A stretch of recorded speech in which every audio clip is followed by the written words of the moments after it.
within their ranks, a drama plays out. Two hyena cubs, born in rival territories, struggle to survive as their clans wage war.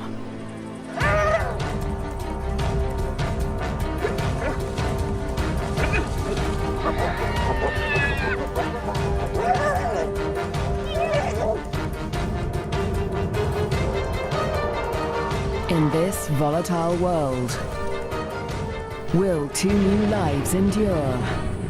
The battles of the Bone Crusher Queens. The Liuwa Plain, flat, dry, merciless. Temperatures soar and water is scarce.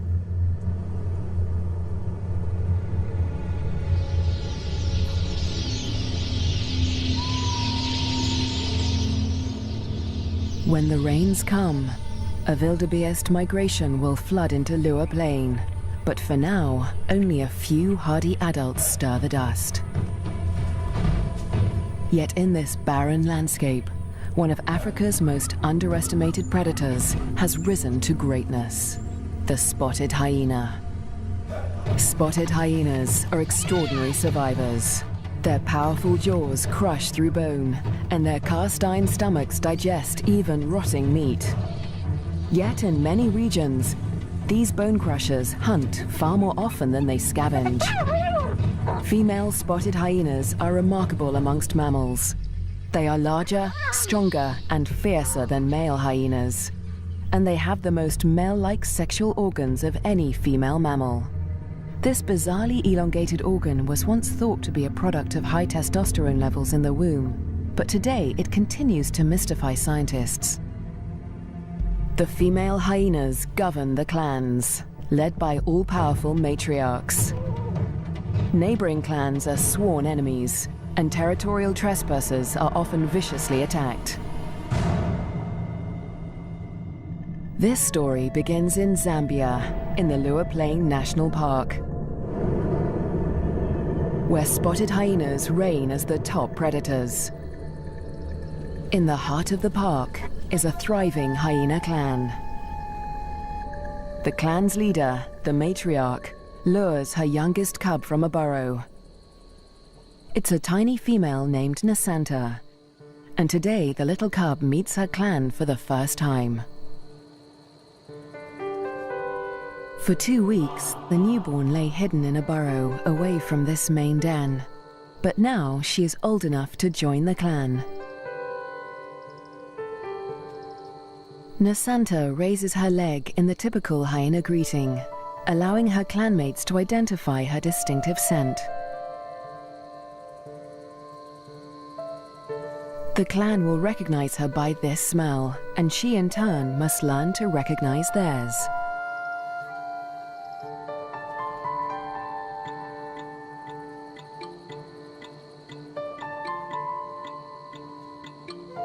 It's an important learning curve, since each hyena has its own rank, and Nasanta needs to know who's who as she finds her place in the clan.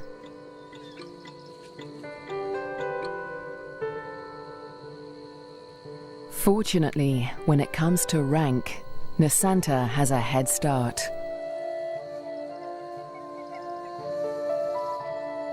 She and her twin sister get more than just milk from their mother. As cubs, they also inherit her superior status. As the matriarch, their mother ranks highest in the clan and enjoys the support and protection of all of the clan's dominant females. Nobody dares to confront her or her cubs. But not all hyenas live such charmed lives. 4 kilometers to the southwest is another clan, Nasanta's clan's greatest rival. This clan abounds with cubs. Most are the offspring of the high-ranking females, but one among them is different. His name is Twaambo, and he is the son of a low-ranking female. Like Nasanta, Twaambo inherits his mother's rank, but this time, it's not a blessing. Low-ranking hyenas are often bullied by the clan, and with his mother's rank, Twaambo will be a target. His mother will care for him, but she won't dare to defend him from the more dominant females or their cubs. Behind her lies Twaambo's father. He's the alpha male, the top-ranking male in the clan. But all spotted hyena males are subordinate to the females. He ranks even lower than Twaambo's mother. Twaambo will get little support from his low-ranking parents. He'll have to face his clanmates alone.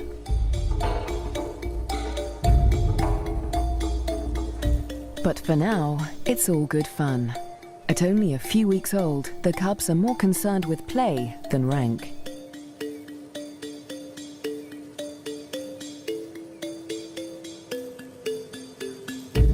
For Twaambo, the worst is yet to come.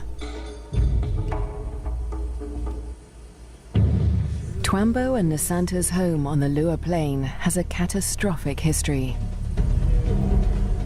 For more than 100 years, the Lozi people have lived in the Liuwa Plain National Park amongst the wildlife, conserving and protecting it by order of the Lozi King. But a decade ago, around the turn of the 21st century, everything changed. A scourge of poachers invaded Liuwa Plain.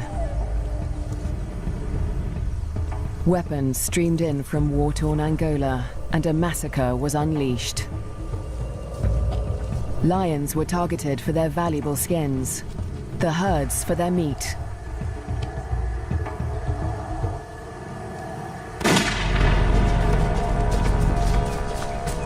Death swept across the plains.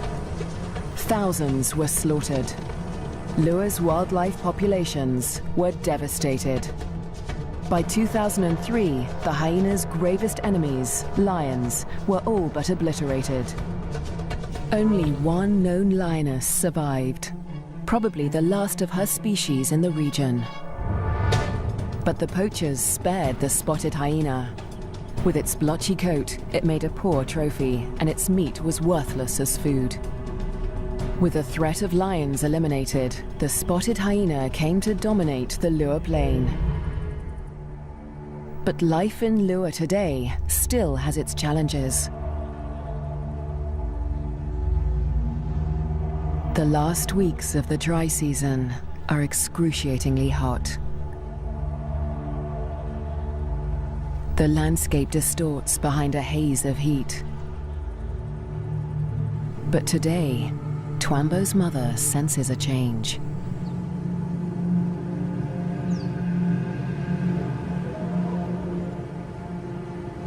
A wind has picked up, carrying with it the promise of relief.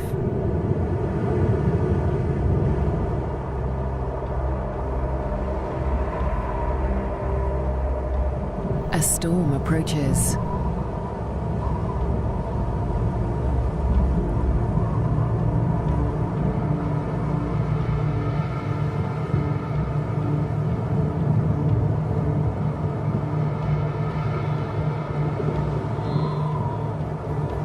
The wildebeest bulls revel in the anticipation of rain.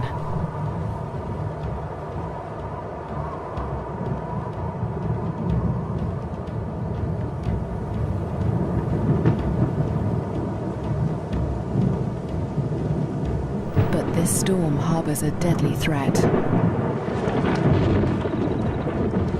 Fire. Flames tear through the dry grassland at terrifying speed, heading straight for Twaambo and Nasanta's dens. The cubs are too small to outrun the blaze. If the fire reaches the den, they could suffocate in the heat and smoke.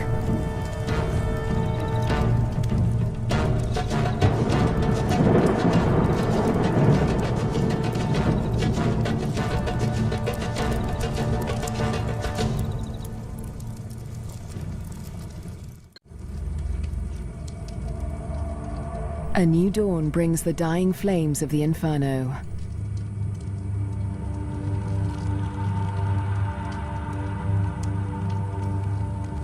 The blaze scorched the land around Nasanta's den before the wind turned it away. The cubs are safe, but they look out on a desolate landscape.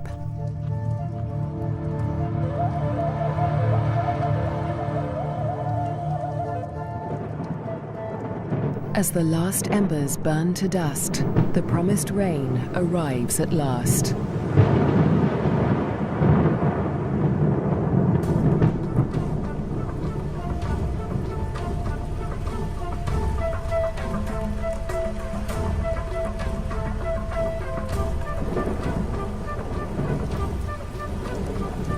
The cool downpour provides long-awaited relief from the heat and brings about a spectacular phenomenon on the plain.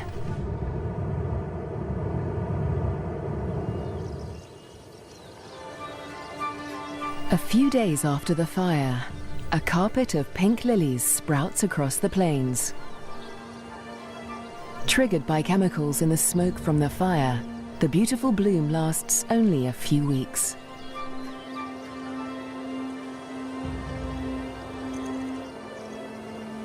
In the meantime, Nasanta's mother, the matriarch, needs to find food.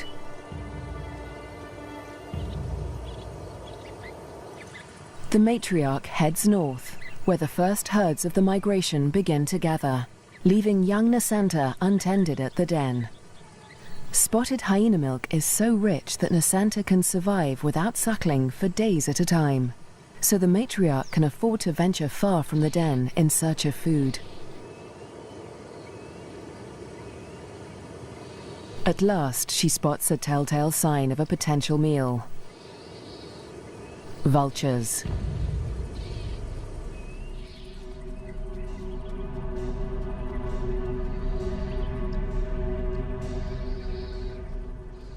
Her suspicions are soon confirmed. A wildebeest bull lies injured in the grass. The matriarch is the first hyena on the scene, but she is not the only predator. This bull is the victim of the last lioness in Liuwa Plain. The matriarch tries to move in on the bull, but she's unnerved by the lioness. A conflict with a big cat could be fatal. The hyena keeps her distance as the bull quietly dies, not willing to provoke a conflict while the lioness remains nearby.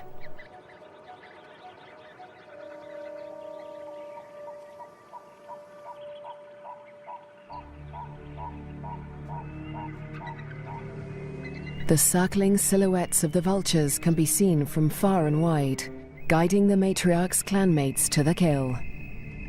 In the darkness, the hyenas feast at last.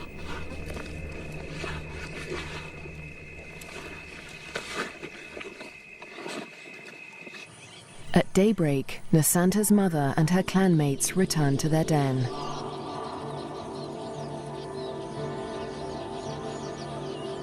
The matriarch rouses the cubs.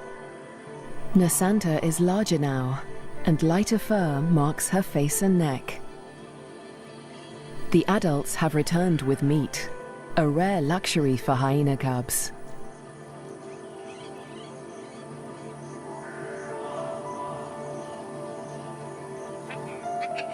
It's the highest-ranking cubs that commandeer the scrap.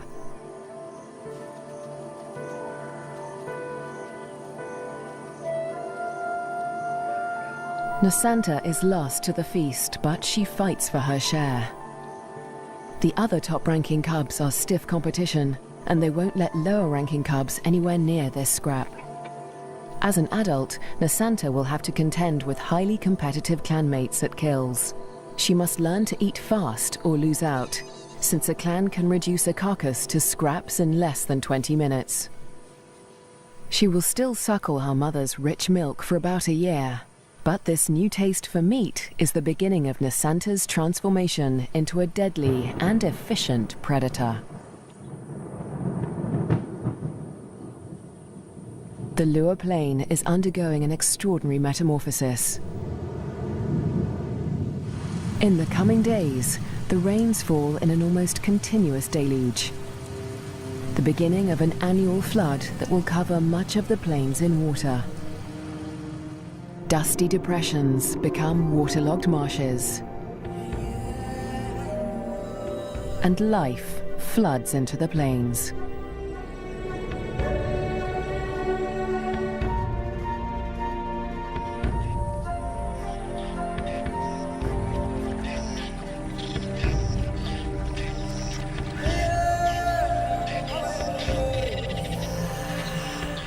At last, the migration arrives. Just in time for the bountiful wet season, over 35,000 wildebeest descend on the plains, the culmination of the second largest wildebeest migration on Earth. Most of the cows are pregnant, and in the next few weeks, all of them will give birth.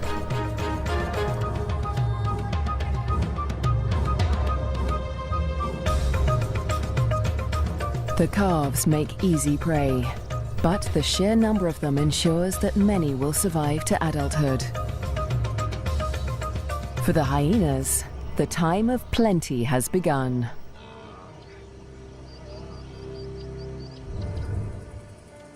Meanwhile, at the den to the north, Nasanta is finding her place in the clan. She marks the grass around the den with a distinctive scented paste from glands beneath her tail. The adults use this pasting to mark their territory. For Nasanta, it's part of the process of establishing her rank.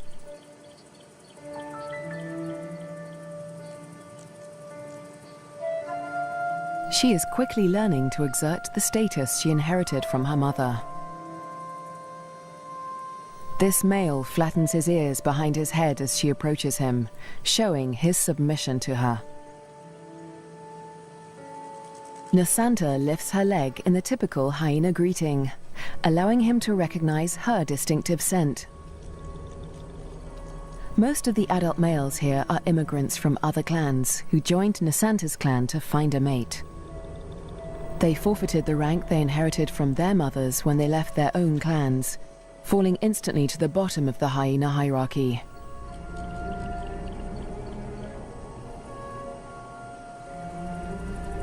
Despite Nasanta's age and tiny size, this male and all the other adult immigrant males in her clan are subordinate to her.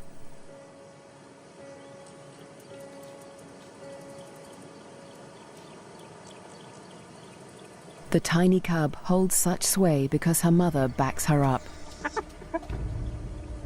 The matriarch often comes to Nasanta's defense, attacking low-ranking hyenas to reinforce her tiny cub status. The male is now in a precarious position. He must show absolute submission if he is to avoid an attack. Nasanta follows her mother's example, sniffing the male's genitalia. He bows and bobs his head to show his subservience.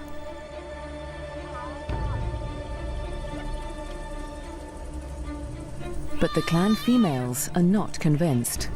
They join the interrogation. Fearlessly, Nasanta stays in the thick of the fray.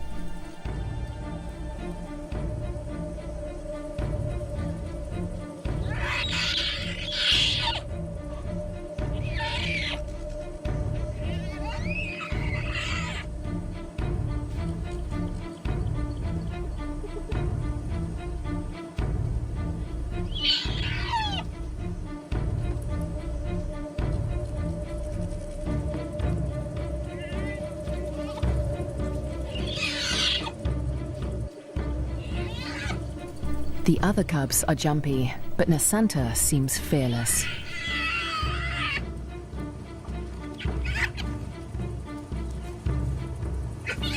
With the protection of the matriarch and the clan females, no hyena would dare to hurt Nasanta. 4 kilometers to the southwest, Twaambo is not faring quite as well. He's also growing up fast, with the first spots showing through his black coat. But unlike most of the other cubs, Twaambo is a loner. As the cubs get older, they become more aware of each other's ranks. The higher-ranking cubs have built bonds with each other, forming relationships they will carry into adulthood. But Twaambo has few allies in the clan. When the other cubs do take an interest in him, it's usually to beat him up.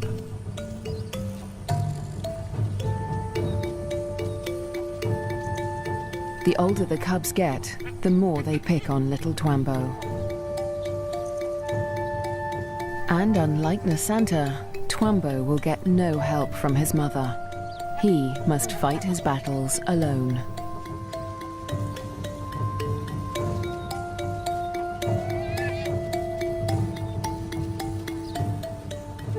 In the meantime, Twaambo's mother has other things in mind. It's time to leave the cubs to hunt. There are many mouths to feed. The clan needs a big kill. Tonight, the hyenas will hunt as a pack.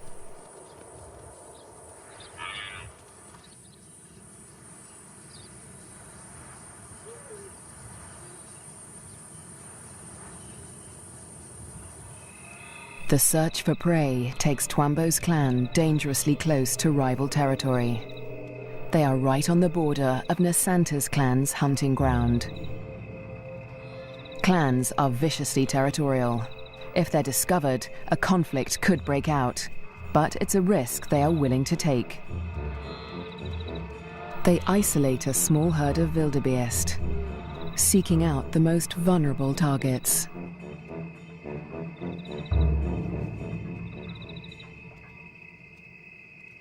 The clan charges the herd.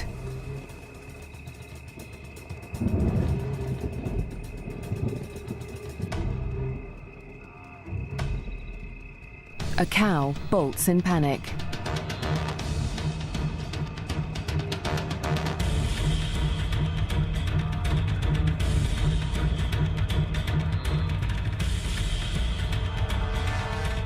A calf is separated from the herd.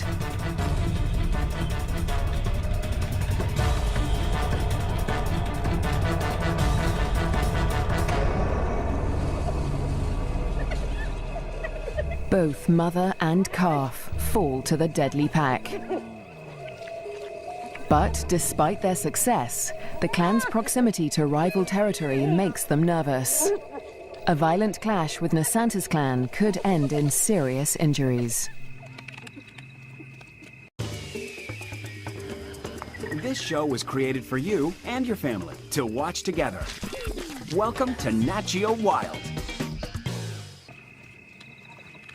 They eat feverishly, dismembering the carcasses in minutes. The powerful jaws crush down with almost half a ton of force, tearing through bone and flesh with ease. Despite the feeding frenzy, the hyenas are anxious to avoid being discovered by their rivals. They try to drag the kills back into their own territory before they are spotted.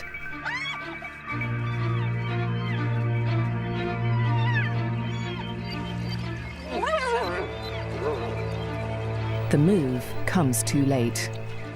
A territorial patrol from Nasanta's clan has come to investigate.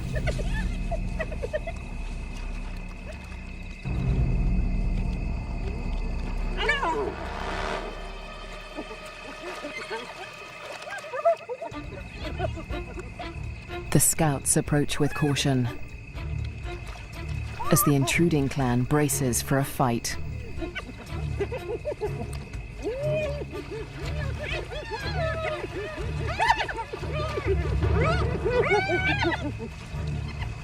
Tensions are high on both fronts.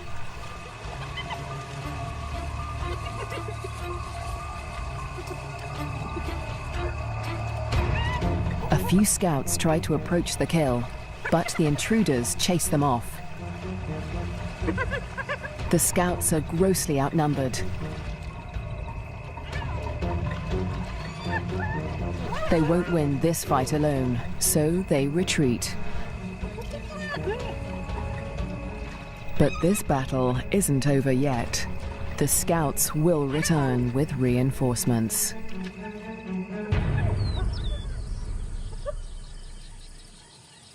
As dawn breaks, Twaambo's clan continues its feast.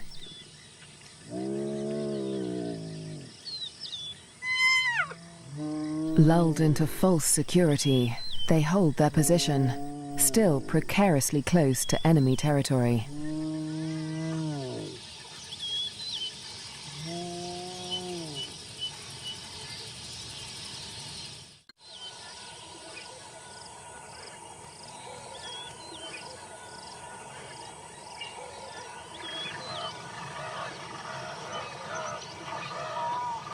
By mid-morning, the dregs of the kill are left to the lowest-ranking hyenas of Twaambo's clan, who saw little of the lavish feast during the night.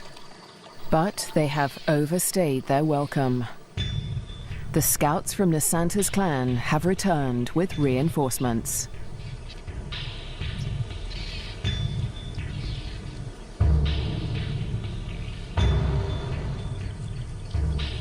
This territorial infringement will not be taken lightly.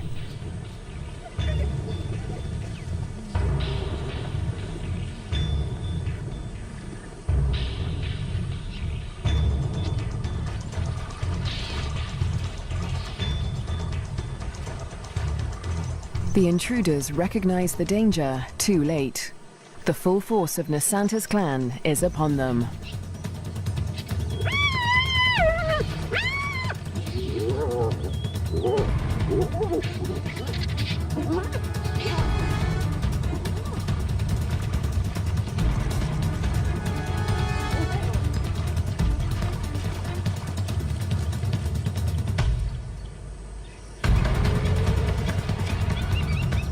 Twaambo's father, the intruding clan's alpha male, is in trouble. A large female from Nasanta's clan is close on his tail.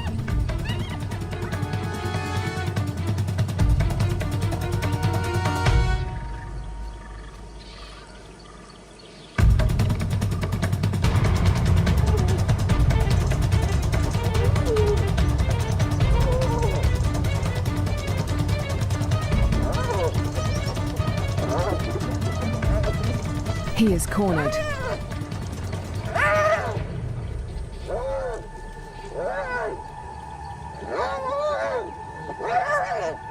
The fierce females show him no mercy.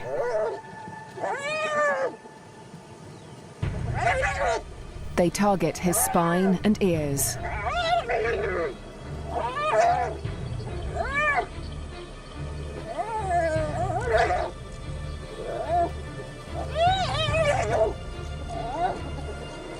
This is a fight for his life.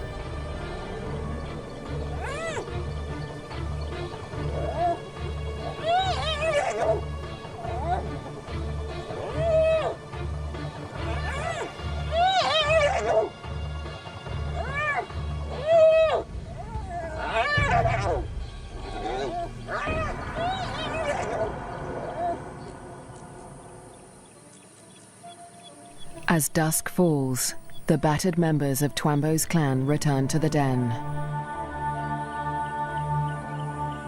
Many are wounded, but only one is missing: Twaambo's father.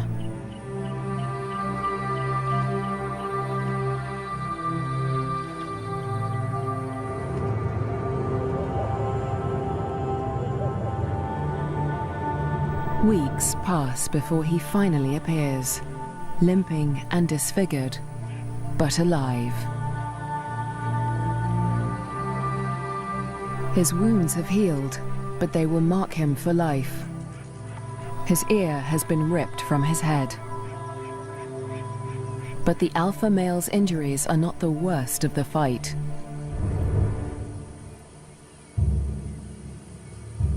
At Nasanta's den to the north, a male hyena's wounds reflect the true horror of the conflict.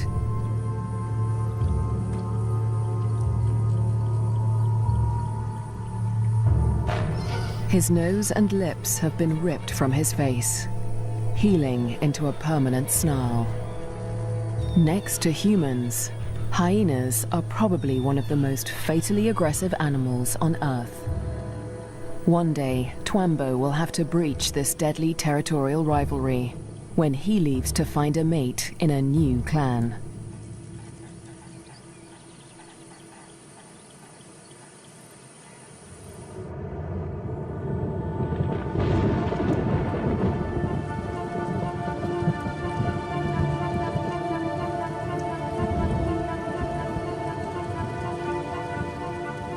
In the weeks following the clan war, the rains continue to fall in a ceaseless torrent.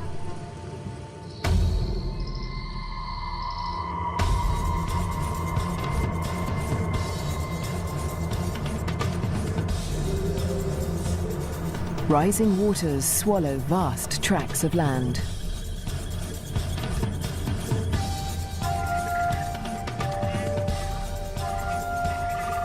There is little dry ground, a blessing for the birds, but a curse for the herds that must wade through shoulder-high water.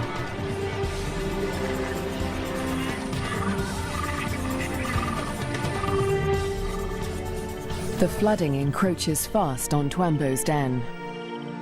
The adult hyenas seem to enjoy the quagmire, using it as a pantry in which to store scraps for future meals. But the cubs cannot swim as well as their parents. If the waters reach the den, they could drown. For now, the den is still dry, and Twaambo and his clanmates are safe. Twaambo is starting to look more like the adult hyenas. His once black coat is now a spotty mane of brown fur, and he has more than doubled in size. But his low rank remains a problem. Even the smallest cubs still actively pick on him.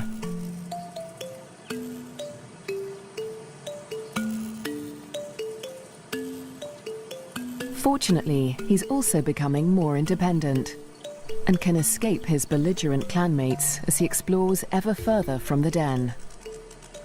But as adulthood draws near, the toughest part of his life approaches. Soon, instinct will compel him to leave in search of a mate from another clan. If he's not killed for intruding on rival territory, he'll have to struggle for acceptance into a new clan. What little rank he has will be stripped away, and like the adult males of his own clan, he'll become submissive to the clan females. Unprovoked attacks and exclusion from kills will become commonplace. It's a hard life, but life without a clan is harder. Alone, he may struggle for food. His ability to draw nutrition from even the oldest bones may become a matter of survival. At the clan to the north, Nasanta and her sister will not suffer this fate.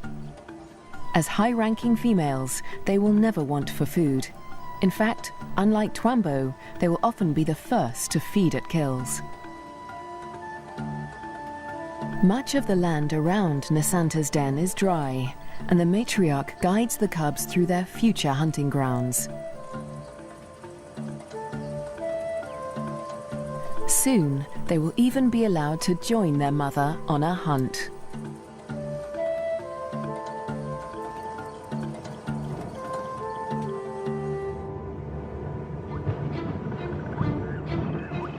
At nightfall, the rains begin anew.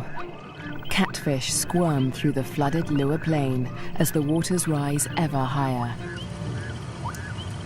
If the flood reaches Twaambo's den, it could change everything for his clan.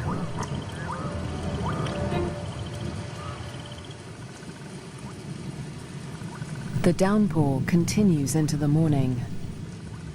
A female from Twaambo's clan returns to the den, but her clanmates are gone.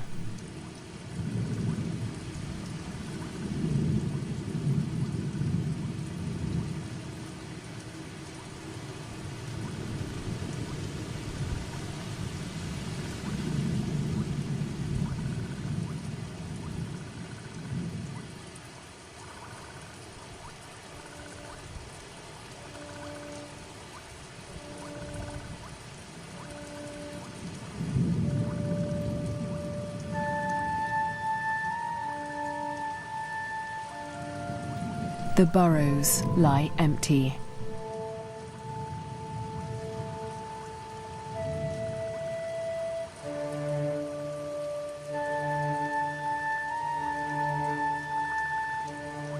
The waters have crept within meters of the den. They are dangerously high. The cubs lack the size and strength to swim to safety and could easily drown in the deep waters.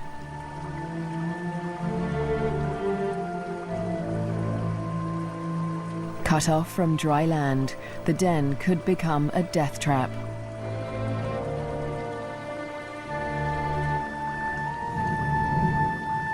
The matriarch must have led the cubs out in the night before the waters reached the den. But this female has been left behind. She will have to search for the clan on higher ground, or try to survive without them.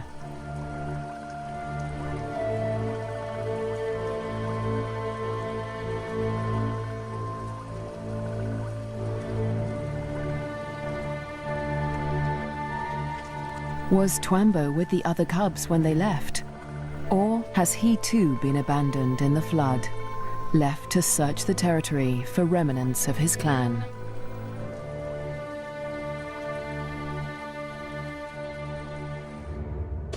Years pass, and the fates of Twaambo and his clan remain uncertain. Dry seasons come and go, and each year the plains flood anew. Nasanta continues to flourish as she grows into a high-ranking adult. But today, something unexpected happens. A stranger appears, a hyena foreign to Nasanta's clan. It's Twaambo. He survived the floods and has grown to adulthood. He's on his own now, searching for a mate and a new clan. He's been drawn here by the scent of a female in season. That female is Nasanta, and Twaambo gets her attention. He's an intruder in her territory, but she doesn't attack him. She'd rather claim him as a mate. New genes in the clan are a valuable asset, and nomadic males are often favored as mates over resident males.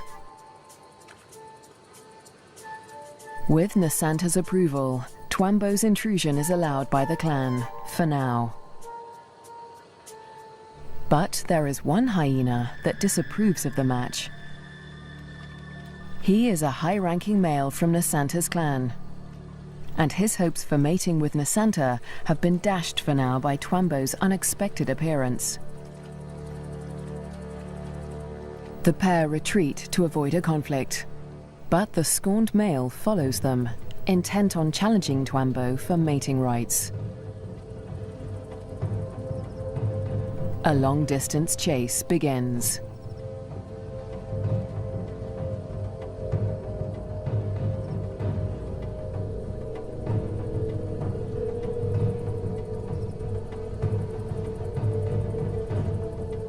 In the blistering midday heat, Twaambo and Nasanta try to outrun their pursuer. But the male hyena won't give up. After a marathon chase, Twaambo and Nasanta mate at last. But in seconds, the competing male catches up. He's still desperate to mate, but he will have to get past Twaambo first. Mating is no simple task for spotted hyenas. Because of Nasanta's male-like genitalia, it takes much maneuvering for Twaambo to cover her successfully. Without her consent, no male can force her to mate. But that doesn't stop the scorned male from trying. He attempts to mount Nasanta from behind Twaambo.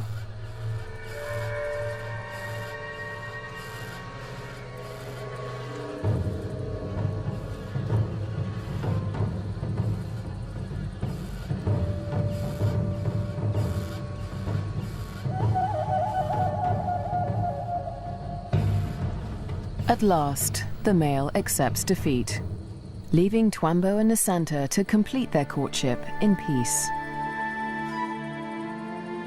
But when the mating ends, so too does the clan's tolerance for Twaambo. He must still gain acceptance into Nasanta's clan.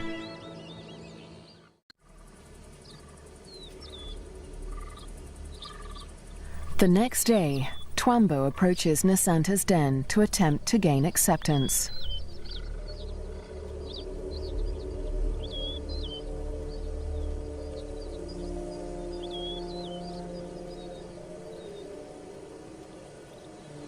The dominant females immediately investigate the stranger.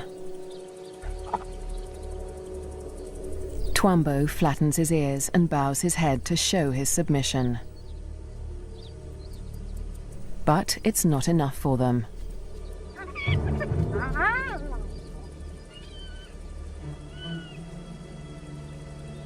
He's still a member of a rival clan, and they will attack him if he does not show complete submission.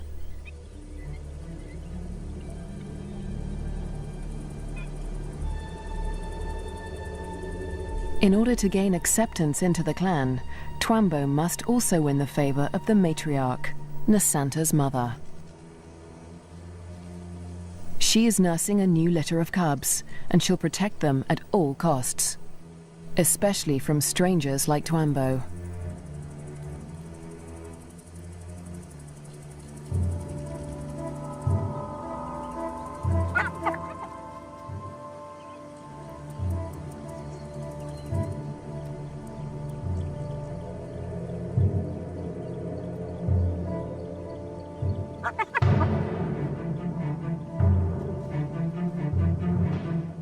Twaambo keeps his head low, showing absolute deference.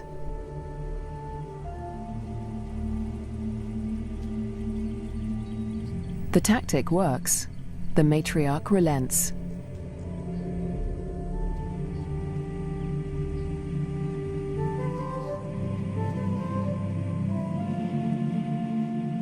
Finally, she allows him to greet her by sniffing beneath her hind leg.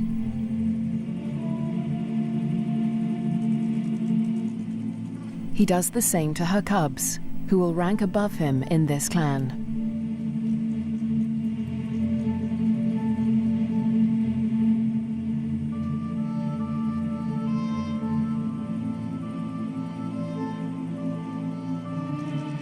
At last, he is allowed to lie down only meters from the matriarch.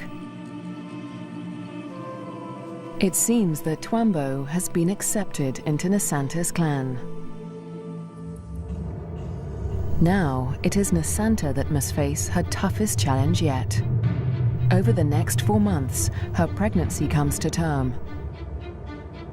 At last, the moment arrives. She sits at the entrance to a solitary burrow, where only days before, she survived an excruciating birth. Because of her unusual male-like genitalia, a female spotted hyena's first birth is always extraordinarily painful. Stillbirths are common, but Nasanta's one tiny female cub survived. Like her parents, Twaambo and Nasanta, this cub will have to endure life on the Liuwa plain. She'll be spared from a life of bullying like Twaambo's because she'll inherit Nasanta's high rank. But she'll still have to survive desperate drought, torrential flooding, natural disasters, and vicious rivalries with other clans.